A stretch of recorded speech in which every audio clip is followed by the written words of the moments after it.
Wow. I thought it was crazy that I'm the guy nobody's heard of, so they had to introduce me twice and have a huge choir before I get up here. Just set it all up. It's nuts. Hey, you know what? It's good to be here, and glad you guys let an old guy on the stage.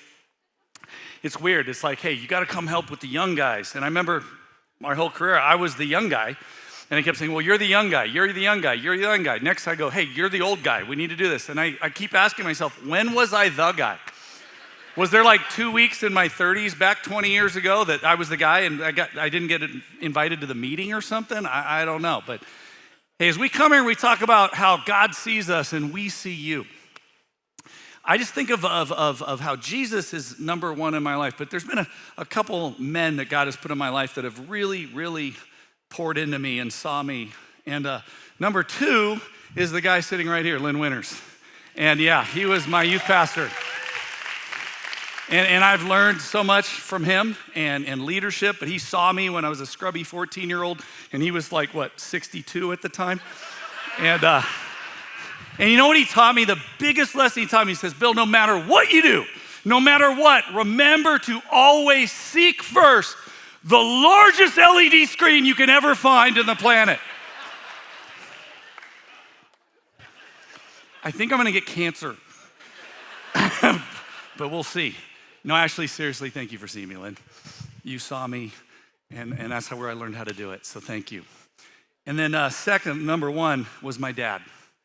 And I was thinking about him because yesterday was Veterans Day, and my dad was a veteran. He served in combat in World War II, Korea, and Vietnam. He was a decorated war hero kind of a guy, and so I was raised by him, and he always saw me too, and he also would encourage me, and that's, but he also was pretty military-like too. So he taught me, the biggest thing is he said, hard isn't bad. Hard is not bad. And so do hard things. Like my mom would put something on for us to eat that I hadn't seen before. I'm like, what is this? And he'd go, hey, when I was fighting the Japanese in the South Pacific, you didn't complain, or you just ate what was in front of you. So shut up and eat your artichoke. And he was he was that way. But he really, really loved the Lord too, especially as he got older. And I was in ministry, I've been in ministry for 34 years. But 23 years ago, he lived, I grew up out here, and we moved back to start Rock Point. And it was, when you go plant a church or do something exciting, you are living all on like adrenaline, cortisone, and wishful thinking. And then you actually go and do it. And it starts to become a battle, and you get in the fight. And it can really discourage you. And I went to him one day and just told him, hey, this is tough. And we're sitting there at the end of the day. He goes, well, you didn't die, did you? And I go, no. And he goes, did you stay faithful? Yes. Did you do what you knew you needed to do? Did you have the critical conversations? Did you lead like you should lead and trust the Lord? And I said, yeah. And then he looked at me and goes, son, that's a good day. He said, that's a good day. And I learned that from that, and where he learned that, because he said, here's your point. Your problem is you think good day means no problems. And good days doesn't mean no problems. Sometimes the best days you'll ever have are the hardest days. And you're here, you planted this church, you thought it'd be all excitement, just go like that. He goes, hey, I've never been a pastor, I know this, but I've led men, I've been in combat, and all I know is that's how I felt in 1944 when I left my professional baseball career as a 17-year-old to get into this war because I thought it would end without me. And he thought, you know what? This is gonna be great. I'm gonna go off and fight these guys. We're gonna save the world. It was all excitement. And then he was on his ship going out to the South Pacific, and he found out what they were carrying to stop off and then pick up soldiers to where they were gonna go. They had Pabst Blue Ribbon beer and giant Hershey's chocolate bars down in the hold. And my dad's 17, and they had a sugar rationing. He hadn't eaten candy in like 3 years. So imagine what him and some of his buddies did once they discovered what was down there. He just said many, many, many crates of chocolate and beer did not make it to the South Pacific. And they would sit down there and just celebrate, to be like, ooh, yeah, ooh-rah, and be all like, we're gonna go, win this war, and all of a sudden. And then he said, and then after we dropped that off, picked up soldiers, the next stop was a little island called Iwo Jima. And he spent that first day as a 17-year-old being a machine gunner in the landing craft. And by the end of that day, he was bloody, sweaty, wet, had seen the most horrific things he had ever experienced in his life. And as he stood there at the beach, they were getting wounded. They're still finding bodies. They were trying to clear all the blown up equipment away so they could keep loading and keep taking the fight forward. And as he's looking at all this carnage, he turned and he saw the sunset. And that's when he said to himself, today was a good day. Because I was faithful, I wasn't a coward, I stayed in the fight, and I'm still standing. So guys, I came here because I just wanted to encourage you for a few minutes. Encourage you, especially no matter where you're at, that hard is good. Those are good days if you stay faithful, because ministry is hard. Being a Christian is hard. But if you're gonna lead people in Christ, it's harder because you have a bigger target on you. I do too. And it is a huge struggle. And my dad would even say, hey, if you don't get that, just go read the words of Paul. My dad liked the words of Paul because he talked like it was combat so often. And so that's what I want to do. I want to show you, because if you think, hey, I get it, it's whatever, but you're just saying these things, but you don't know where I'm at, I'm struggling. Paul struggled with the hardness of ministry. Paul had all the noise, all the loudness, all the crazy things. In 2 Corinthians, he's writing to the church that he bled and sweated and almost died and did all these things to bring the gospel to him. And then while he's not around, these new teachers came along and they started saying, Paul cannot be of God. He does not have the status. He doesn't have the success. He has all these problems. He's struggled. There's no way God is with him because God wouldn't do that. He doesn't have good days the way they thought. And so they misled the people a little bit. And he's hurt by it, but he had to respond. And basically they just keep saying, they were saying, listen to us, not Paul, because he's a loser. He's not a winner. He's such a loser. He's a 3D loser. Any way you turn it, still a loser. That's what they were doing. So here's what he writes. Verse 3. This thing sinks down. I'm going to die in that. There we go. It's like a step on a mine there. He says, we live in such a way that no one will stumble because of us, and no one will find fault with our ministry. In everything we do, we show that we are true ministers of God. We patiently endure. Now listen to this. He's thinking, here's ministry, troubles and hardships and calamities of every kind. We have been beaten, put in prison, faced angry mobs, worked to exhaustion, endured sleepless nights, and gone without food. I mean, that's just called youth ministry right there. We prove ourselves by our purity, our understanding, our patience, our kindness, by the Holy Spirit within us. And by our sincere love, we faithfully preach the truth. God's power is working in us. We use the weapons of righteousness in the right hand for attack and the left hand for the defense. Ministry is hard. Hard can be good. And when you do that, that's a good day. That's a good day. That's what he's trying. He's taken everything that was thrown against him and he's turning it around.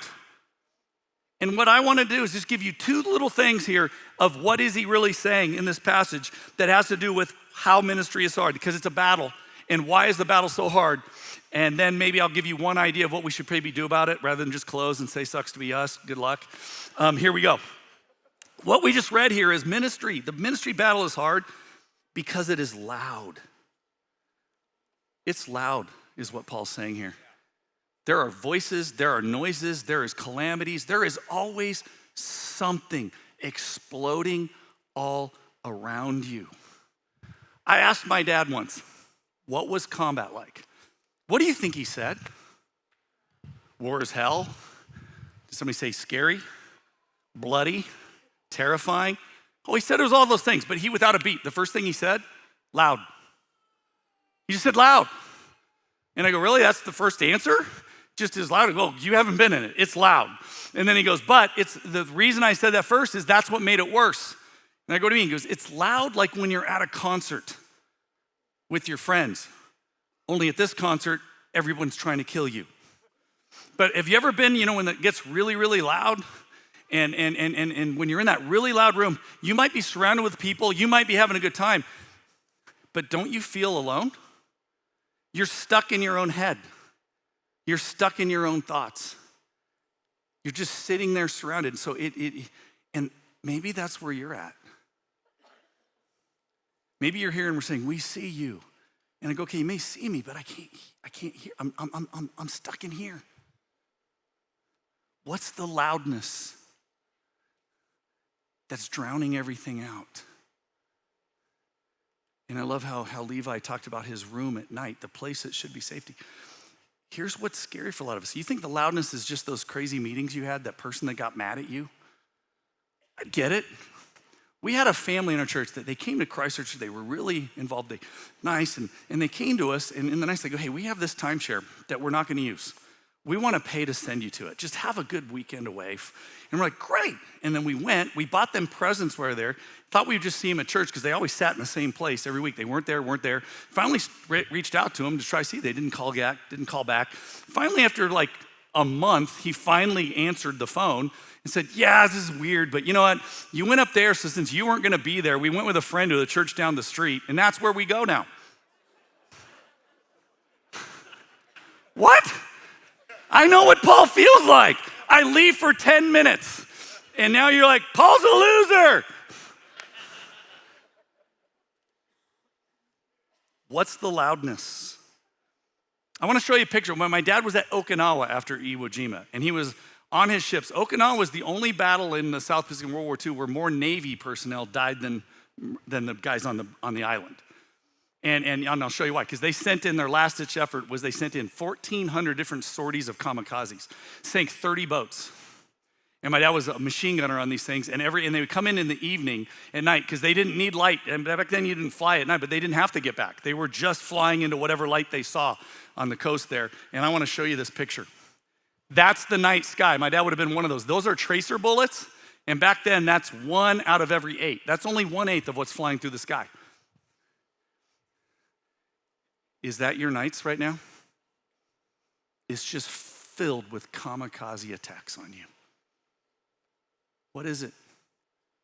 What's those voices, those loud voices, those things that just get worse at night even? God sees you. We see you. I see you. Ministry's hard because it's a battle. And that battle is loud. And like Paul said, it's loud, especially because it's personal. It's not just business.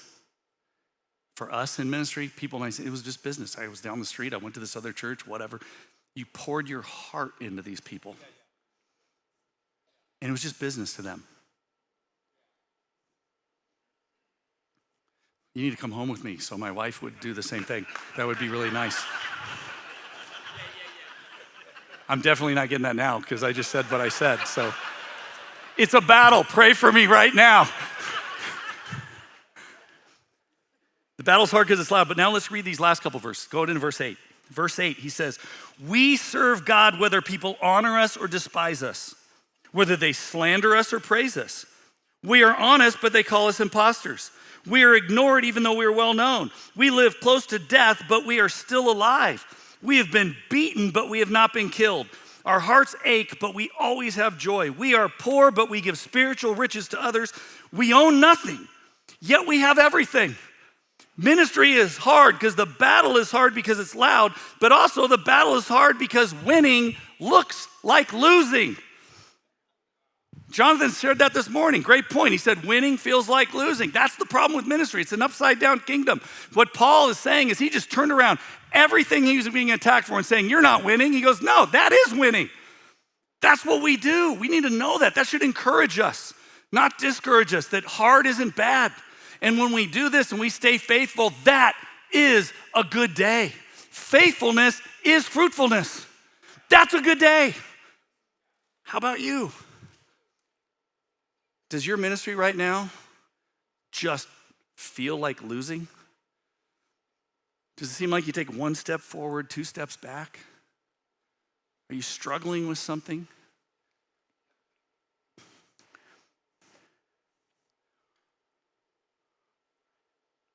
2 years into Rock Point, it was hard. It was hard. And then my dad died. We buried him, and 10 weeks later, we buried my mom. That was hard. I still had to fight those battles. And it didn't feel like winning at that moment. Just this last year, you would think on the surface, it looks like a lot of people, hey, look at the success Rock Point's having.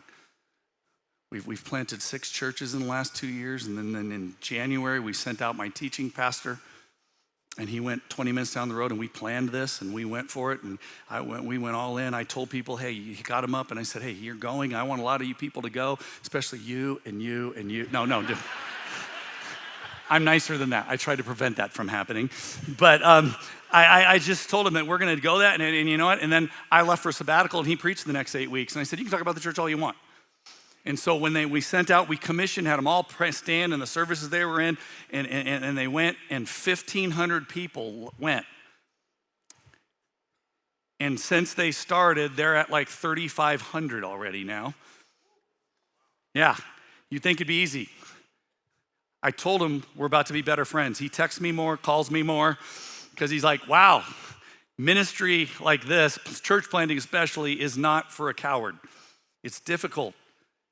And we thought this is great celebration, but they all go. And you think that's awesome. They all go and it's great, but you know, with the 1,500 people went 100 leaders from our children's ministry. Not just people that serve on a road, 100 basically volunteer staff. You don't think about the wind that takes out of your sails. We're all like, yeah, we just planted a church, look at how many people went. Oh wait, we still got to run a children's ministry. The other thing was you also don't think of the several $1 million in giving that went too. And we're like, and that was right when we opened our brand new building and had this brand new building for this huge children's building we built. And now the new payment was coming due right when they left. You don't think about those things. Well, maybe I should have, maybe I pulled, as my dad liked to quote John Wayne, life is hard, it's harder if you're stupid. Maybe I was stupid. But we thought, we could do this, it'll be great. God wants us to do it, it'll be awesome. And it was hard. We got to the point where we had to get a meeting together, our elders and stuff, because we'd saved up money knowing this would happen. But at the pace our giving went down, we were not even going to get to the end of the year with that savings. And we had to throw ourselves on our faces before the Lord and pray and go, God, I'm pretty sure you told us to do this. I'm pretty sure. But here's what was hard for me. The voices at night that just kind of kept hitting me was, God, we did the right thing. And I realized there was this little subconscious, AI program sent in there by China below the surface that kept saying, yeah, you did the right thing. I know it's hard, but you went so all in, God will make it easier. And he didn't.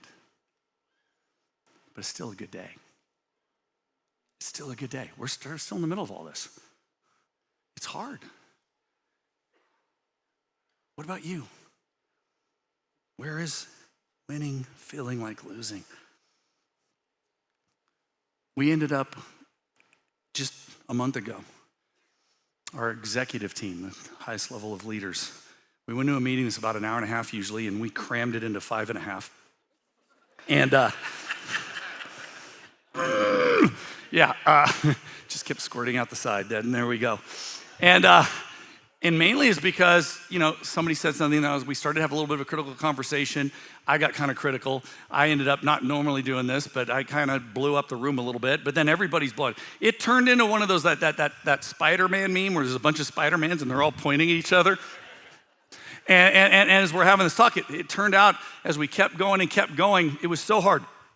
And we realized that what was happening was some critical conversation of us all opening up and saying, the last 6 months has been very hard on us. And it wasn't just the professional, it wasn't just the ministry part, it was our own lives. There's just things happening. Several of us came in from the whole day had been horrible leading up to that point. And then when we realized that, I knew we would get there because that's what we are. My staff, we're like this big old Irish family like I grew up where, hey, we'll throw blows, we will punch each other, but we will be hugging by the end of the day. And so we got it resolved and it ended up being in a good place. But now it's like dark. We're walking out in the sun setting. And my executive pastor and dear friend Dave, we're parked right next to each other. We walk over and there goes the sun down. And he just goes, hey, Bill. I look over, he goes, today was a good day. He's reminding me the truth that my dad in Scripture had already taught us. Today was a good day. Can you say that? Wherever you're at right now, in the loudness or if it feels like you're losing, what would happen if you said, today is a good day? Well, how do you make it so? Where do we start? What do you do if you're stuck there? I have just one recommendation. When winning feels like losing, just choose not to lose. You're worried about the big victory. You're worried about that. I go, sometimes it's just choose not to lose. Just don't tap out. Don't check out. Choose not to lose. That's winning. That's what Paul says. I'm not going to lose. I'm not giving up. I'm going to keep going. Even though you've broken my heart, I'm still going to go after this. He goes, I've given you my hearts. If you read the rest of it, he says, I've given my hearts. Why aren't you giving your hearts back? He didn't quit. He just stayed in the fight. And that's what I said. Stay in the fight. Just choose not to lose. That's what Ephesians 6:13 is all about. It says, hey, we're not fighting a battle that's just flesh and blood. The flesh and blood battles we can deal with. It's the spiritualness of it. The biggest thing about being a leader in a church, and especially from my experience planting a church, it is so much more spiritual than we give it credit for. It is a deep, deep battle that goes beyond the things on the surface. And Paul said, we got to armor up. But he says, I love what it says in verse 13. He says, do everything you can to stand. And what are we supposed to stand in? What shoes are we supposed to be wearing? The gospel, the remembering of who Jesus is. And he says, you plant your feet in that. And I love how it says, do everything you can to stand, and then what? Stand. He says, do everything you can to stand, and then just stand. And plant your feet in the gospel. Because you know why we plant our feet in the gospel? Because the day that Jesus died, we call it a good day, don't we? It's Good Friday. Why? It was hard. It was difficult. Jesus showed us the way. And sometimes if you're in one of those days, you are right where Jesus is. You are right where Jesus, that's who we're called to be. We're called to be like him. So we need to plant our feet and we need to stand and we need to choose not to lose. Let me finish it off with this. I learned this lesson. What do you do to stand and just choose not to lose? I think you rest in the Lord, rest in his grace, rest in his promises, and then you resist. James 4 says, resist the devil and he will flee. He didn't say go look for him and punch him in the face. You don't have to worry. If you're doing something for the Lord, he'll find you. He says we can outlast him. He doesn't have the stamina we have. All you have to do is rest in the Lord and resist. And I learned this when I was in middle school, junior high. I walk in, we had these teachers. I don't think they really knew a lot. I think the teacher I had was like a library aide that said, we don't have enough money for a PE teacher, so you're gonna teach PE too. So they just split up and we were just doing blocks of, we're learning basketball. I go, I don't think that's how basketball's played. Well, this time we had to do wrestling. And they're gonna do Greco-Roman wrestling. And the reason I told you the teacher didn't know, because some of you, I don't need an exegesis expert on wrestling to say, you're only pinned if you're on your back and your shoulders. This teacher didn't care. It was just pin your shoulders down, face or head up. But then they divided us by our size. There was 20 of us guys. And then you go 1, 2, 3, 4, 5, 6. I was number 14, and I only got 14 because I was tall. I was a sickly little asthmatic kid. I wasn't the burly, grizzled piece of man that you see here today. I was just the skinny bean. I was the same height that I was now and weighed almost 100 pounds less than I do now. And so and my height got me to 14. And then you look at number 1. Every one of us had one of these guys in your middle school, right? The guy that when I walked into class the first day, I thought he was the teacher. He's got a beard. I'm pretty sure I saw him drive a car in to school that day smoking a cigarette. He was huge. And like a fully grown mammal. So he's number 1, and I go, how are we gonna do this? And I watch, and all of a sudden the teacher, we're all sitting against the wall, they have the mats, and the teacher goes, all right, 1 and 2. They go out there, 2's the next big. 1, he destroys 2 so fast. I'm like, wow, he's impressive. And then she goes, 1 and 3, destroys 3. 1 and 4, destroys 4. 1 and 5, destroys 5. Finally, they go 1 and 6, 7. 6 and 7, threw them down there. Beat them both. You know, it was like, what is this guy's unbeatable? And all of a sudden, I don't know if they got bored or whatever. The teacher goes, yeah, 1 and 14. I'm joking around like, that was funny. He's like, wait, did what? 1 and 14, I'm 14.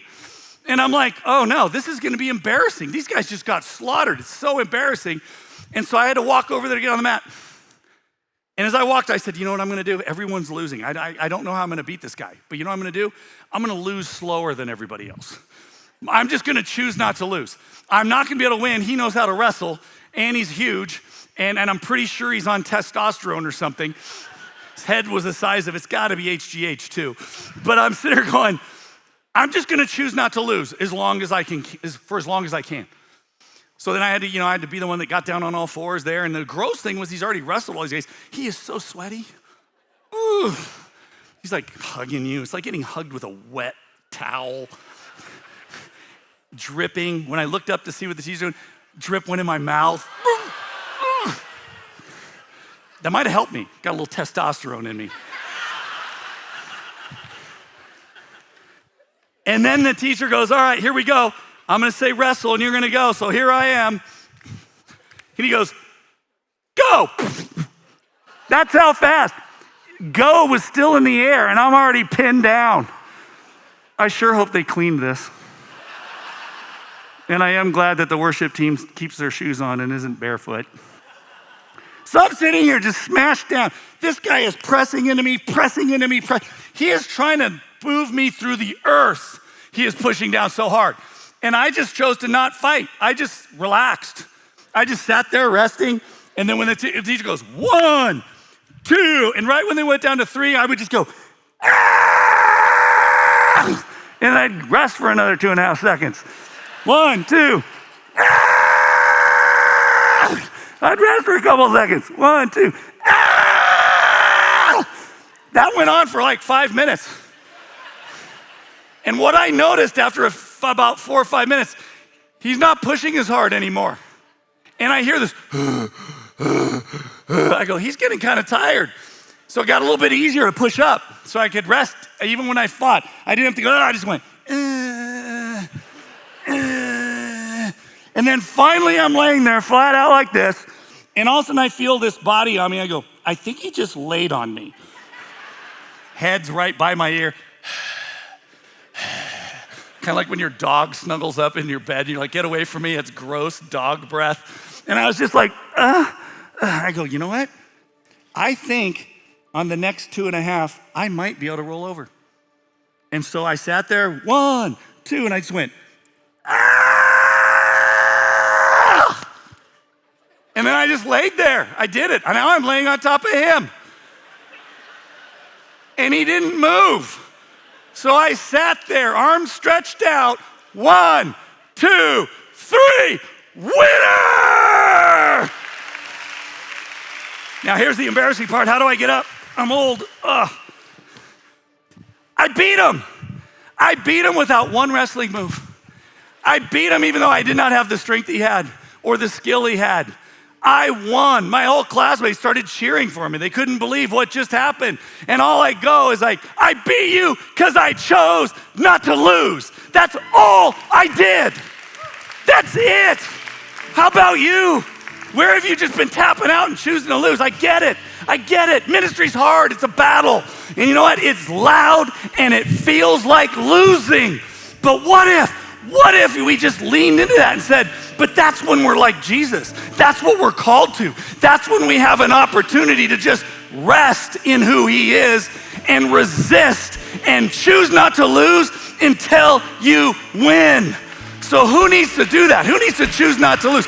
Who needs to stand up and plant your foot in the gospel and say, I choose not to lose? And if that's you, if you're going through something right now, if it's been hard for you, if it's been tough, if you felt like, I just feel like I'm losing and the loudness is too loud and I don't know what else to do, just stand up with me right now. Just stand up and plant your feet. Plant your feet right now. Choose not to lose. Choose not to give in. And you know what? I want everybody else to join us because you're all lying.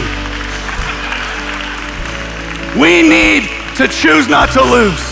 We need to plant our feet. Matter of fact, why don't I say this? I'm gonna say choose and you're gonna say not to lose, all right? Let's go, 1, 2, 3, choose! Choose! Choose! Choose! You know why? Because we already won! We've already won! Jesus already won it for us! We already won! And that's why we choose not to lose. And guess what? Guess what that means? Today is a good day.